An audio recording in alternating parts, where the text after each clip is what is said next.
for nearly 2 decades, from private jet flights to high-profile parties, and that's only part of the story. Photos, flight logs, and court records help reveal how long their personal history really was. K-Files' Andrew Kaczynski is here with all of that, and it is some extensive research and reporting that you all did.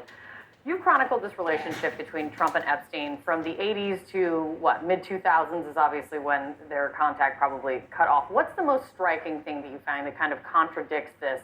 Donald Trump is no fan of Jeffrey Epstein. Yeah, so what we found, it really actually paints a portrait, starting, as you said, in the 1980s up to the mid-2000s. It paints this portrait of a long, enduring friendship. I think there were several associates who have called them best friends. Epstein himself said that he was Donald Trump's closest friend for 10 years. And we looked through these hundreds of hours of video, hundreds of photos.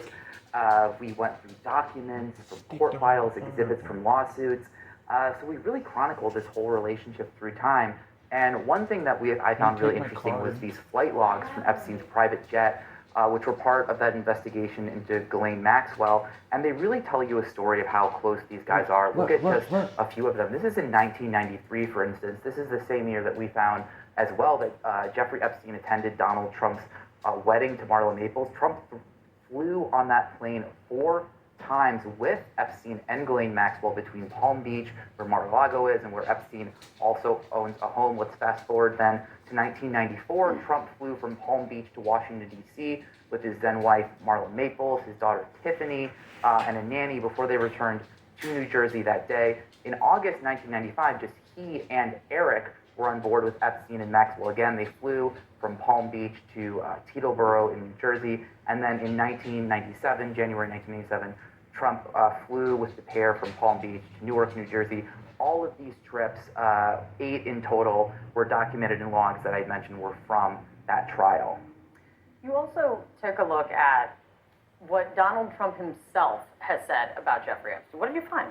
Yeah, that's right. And one of the things that's always been so striking is that quote that he said in 2002 that we found in that New York Magazine article where he said he was a terrific guy, he liked beautiful women just like him. And then that quote where he says he likes many of them on the younger side. That was from an article entitled Jeffrey Epstein, International Money Man of Mystery in New York Magazine. Now, just 2 years later, we were going through Donald Trump's book, and he had one called How to Get Rich.